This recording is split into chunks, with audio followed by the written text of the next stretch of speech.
Pastor Josh here. We're reading Genesis chapter 12, verses 4 through 9. At this point, Abraham's father, Terah, has died, and he is going on his way to the promised land, to the place that God had told him to go. And if you remember, I put before you that Abraham would have received this call while he was in Ur of the Chaldeans, while he was in his father's home and his household, and kind of the story that I'm putting forth to help make sense of the data is that Abraham said, I'm leaving. I'm going to this place the Lord has told me to. And Terah says, well, I tell you, why are you going by yourself? Let's all go together. They go on their way. They stop short at Haran.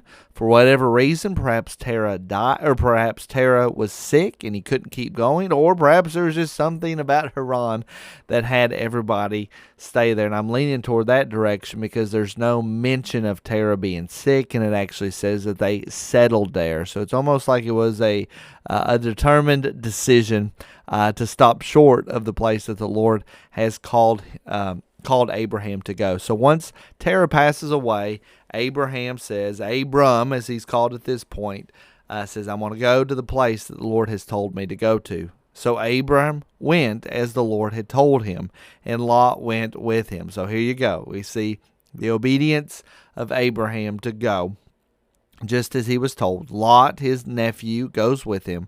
And isn't that an example for us to follow, for us to do what the Lord tells us to do, to follow the principles, to follow the commands that are clearly seen in Scripture for New Testament Christians. Abram was 75 years old when he departed from Haran. And Abram took Sarai as his wife, and Lot his brother's son, and all their possessions that they had gathered, and the people that they had acquired in Haran, and they set out to go to the land of Canaan. So this is a big move.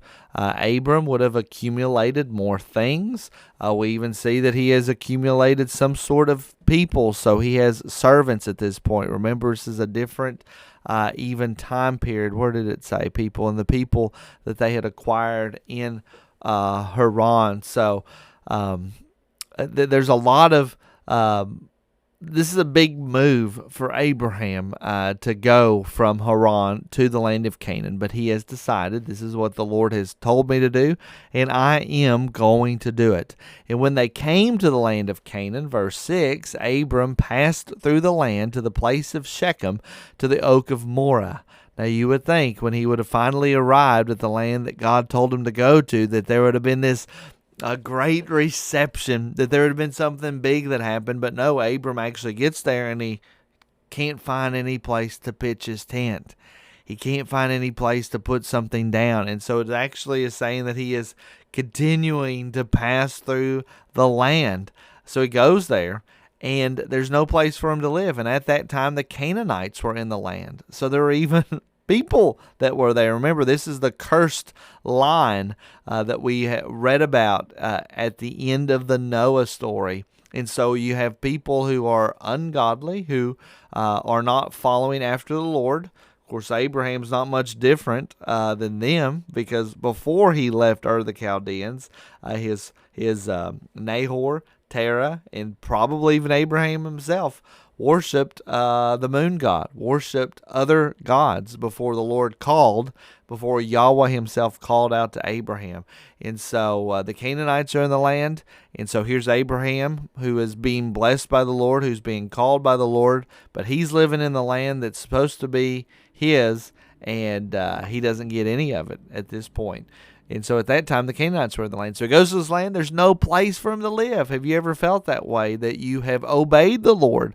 You're obeying principles, and it just doesn't seem to be working out quite that well. Well, let's get some encouragement here. Verse 7, Then the Lord appeared to Abram and said, To your offspring I will give this land. Isn't that just like the Lord, to give us the encouragement at just the right time? God says, Abram, I'm going to give this land to your offspring.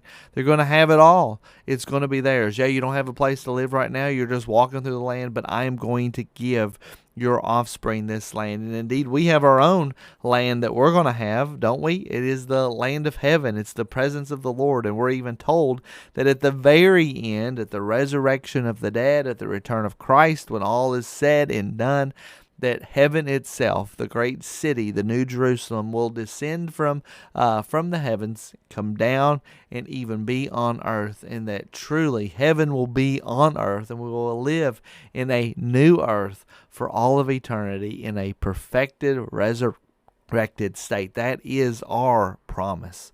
So he built there an altar to the Lord. What a great example.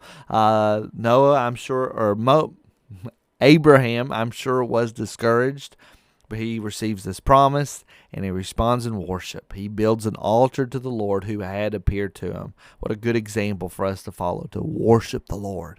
From there, he moved to the hill country on the east of Bethel and pitched his tent. Okay, finally, he's found a place to put his tent down, but it's the hill country. It's the mountains. He's not going to actually be here very long, but he's finally found a place that he could stay for a longer period of time.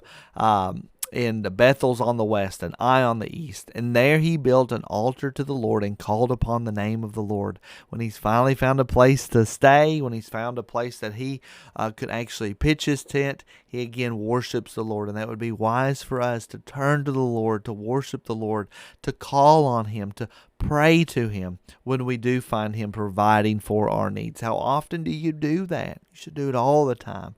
Turn your attention to the Lord and thank him for being so good to you. And Abram journeyed on, still going toward the Negev. So this hill country, this mountain country, it's not really going to make it. It's not going to be the place that he's going to stay forever. So he then continues on his journey, and he still continues toward the Negev. I pray that that's been a blessing to you, and I will see you all in the next video.